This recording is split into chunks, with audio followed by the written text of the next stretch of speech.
حضرات گرامی، حجازان کرام حج بیت اللہ سے فارغ ہونے کے بعد حجازان کرام حضور سرور کائنات فخر و موجودات رحمت للعالمین شفیع المذنبین احمد مجتبی محمد مصطفیٰ صلی اللہ تعالی علیہ وآلہ وسلم کی مقدس بارگاہ میں حاضری کے لیے مدینہ منورہ تشریف لے جاتے ہیں۔ وہ مدینہ جو رحمتوں کا خزینہ ہے، وہ مدینہ جو دار الشفا ہے، وہ مدینہ جہاں آرام گاہ مصطفیٰ صلی اللہ تعالی علیہ وآلہ وسلم ہے، وہ مدینہ جہاں صبح و شام 70 ہزار ملائکہ رحمت تشریف لاتے ہیں، وہ مدینہ جہاں کی حاضری ہمارے لیے سعادت مندی اور فیروز بختی کا سبب ہے۔ مگر افسوس صدا افسوس کہ آج کل کچھ حضرات حجاز کرام کو ایسے مقدس سفر سے باز رکھنے کی ناپاک کوشش کرتے ہیں اور کہتے ہیں کہ مدینہ منورہ جانا کوئی ضروری نہیں ہے۔ میرے پیارے اسلامی بھائیوں، ایسے لوگوں کے فریب میں ہرگز نہ آئیں۔ اگر وسعت ہے تو مدینہ منورہ ضرور جائیں، اس لیے کہ محسن انسانیت صلی اللہ علیہ وسلم کے جتنے احسانات اس امت پر ہیں اور جو امیدیں قبر و حشر میں آپ سے وابستہ ہیں، اس کے لحاظ سے وسعت کے باوجود مکہ شریف سے ہی واپس آ جانا اور مدینہ منورہ نہ جانا سخت بد نصیبی اور پلے درجے کی ناک شناسی ہے۔ حضور رحمت عالم نور مجسم صلی اللہ علیہ وسلم نے ارشاد فرمایا کہ من حج البیت ولم یزرنی فقد جفانی، جس کا ترجمہ یہ ہے، جس نے حج کیا اور میری زیارت نہیں کی تو اس نے مجھ پر ظلم کیا۔ پیارے اسلامی بھائیوں، اس حدیث سے صاف پتہ چلتا ہے کہ جب تک کسی نے حج نہیں کیا اس وقت تک کوئی بات نہیں، مگر جب حج کر لیا تو اس کے بعد وسعت کے باوجود حاجی نے اگر روضہ اطہر کی زیارت نہیں کی تو وہ حاجی نہیں بلکہ ظالم بن کر لوٹے گا۔ یہ حدیث سے ثابت ہو گیا۔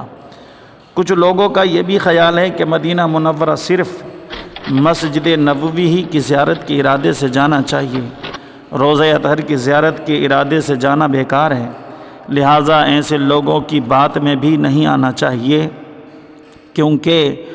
ان لوگوں کی زندگی کا نصب العین سرکار مصطفیٰ صلی اللہ علیہ وسلم کی بارگاہ سے دور کرنا ہے، بلکہ مدینہ منورہ صرف روضہ اطہر کی زیارت کے ارادے سے جانا چاہیے، اس لیے کہ ہمارے آقا و مولا حضور تاجدار مدینہ صلی اللہ علیہ وسلم کا ارشاد گرامی ہے،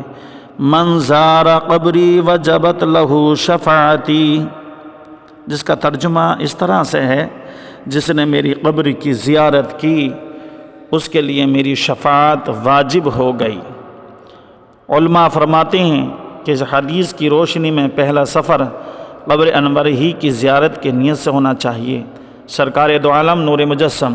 صلی اللہ علیہ وسلم ایک دوسری جگہ ارشاد فرماتے ہیں، من زارانی بعد وفاتی فکأنما زارانی فی حیاتی، جس کا ترجمہ اس طریقے سے ہے،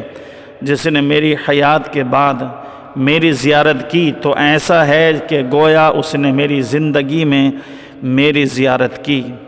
رسول کائنات صلی اللہ علیہ وسلم کے اس مبارک اشعار سے معلوم ہوتا ہے کہ سرکار اپنی قبر مبارکہ میں زندہ ہیں، جیسے کہ مشکات شریف کی حدیث سے بھی ظاہر ہے کہ اللہ کے نبی زندہ ہیں، روزی دیے جاتے ہیں، لہذا جو شخص قبر انور پر حاضر ہو یا حاضر ہوا تو گویا ایسا ہی ہے جیسے کہ ظاہری زندگی میں کوئی شخص حضور کی بارگاہ میں حاضر ہوا۔ پروردگار عالم ہم سب کو بارگاہ رسول اکرم صلی اللہ علیہ وسلم میں حاضر ہونے کی سعادت مندی سے سرفراز فرمائے،